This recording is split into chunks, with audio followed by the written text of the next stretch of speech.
for Leeds, Grenville, Thousand Islands, Rideau Lakes. After 8 years of this Liberal Prime Minister, Canadians have never had it so bad, and Liberal insiders have never had it so good. Take the Liberal Trade Minister as an example. She gave tens of thousands of dollars in contracts to her bestie while Canadians were lined up at food banks. She was at committee today and wouldn't answer the question when I asked her if she would do the right thing and make restitution and pay Canadians back those ill-gotten gains. So here's another chance. Will the minister repay Canadians the tens of thousands of dollars she gave to her friend? The Honourable Leader of the Government in the House. Well, Madam Speaker, of course, the minister in question has taken responsibility and has apologized. But, Madam Speaker, I have great difficulty when the member opposite says Canadians have never had it worse. The reality is we are in incredibly difficult times. We've lived through a global pandemic. There's a war going on in Ukraine. We're dealing with global inflation. But the idea that this is the worst time that Canadians have ever faced is offensive. Is he saying that these times are worse than world wars? Is he saying this time is worse than the Great Depression? Madam Speaker, Canadians are resilient. They have risen in every moment. And when Order! Order!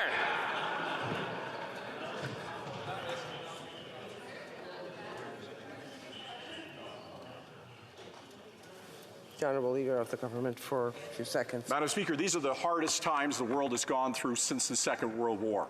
And they can laugh about that, but the reality is in every corner of this planet, people are facing the most difficult and challenging times that have confronted humanity in a generation.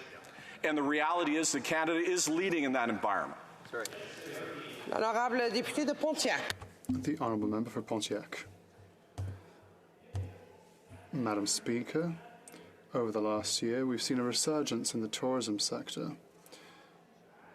So might the question I have.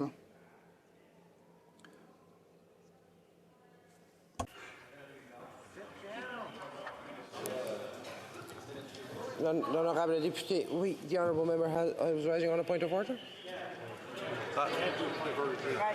No.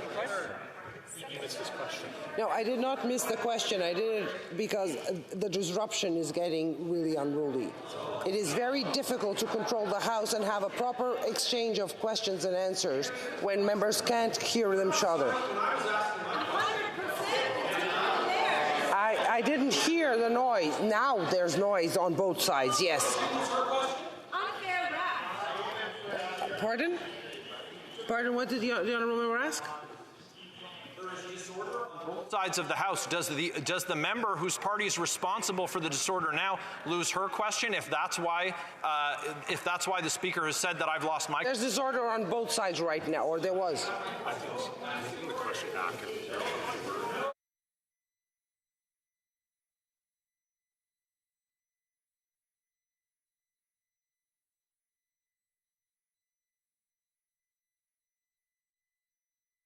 Come back to the honourable member right after this member asks her question.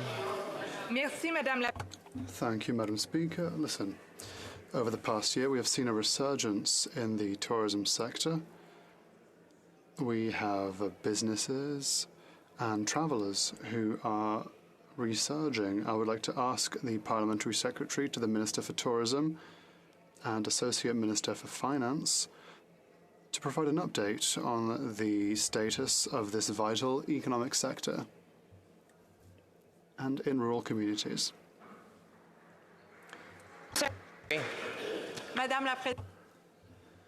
Madam Speaker, I'd like to thank the member for Pontiac for her diligent work and for her work at the Finance Committee last year. We've seen a huge increase in the number of international tourists coming to Canada, and this means that we reached $20 billion of tourism spending in Q3. That's $20 billion in just 3 months coming from abroad to Canada to buy what we have to offer.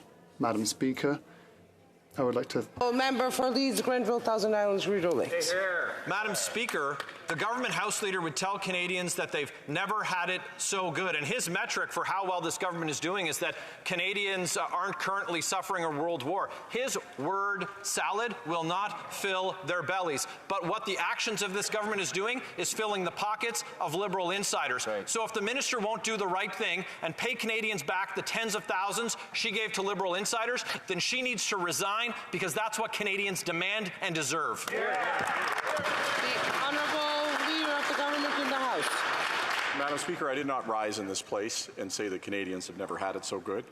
What I said was that we are living through some of the most difficult, challenging times anywhere in the world, and that it is small comfort when times are as difficult as this, that our inflation in this country is less than the U.S., the U.K., the Eurozone, the average of the G7, the average of the G20. It's small comfort that we're leading in terms of GDP growth, employment growth, female participation in the workforce. It's small comfort, but Madam Speaker, I say to those that we're there for them with programs and services that lift them up.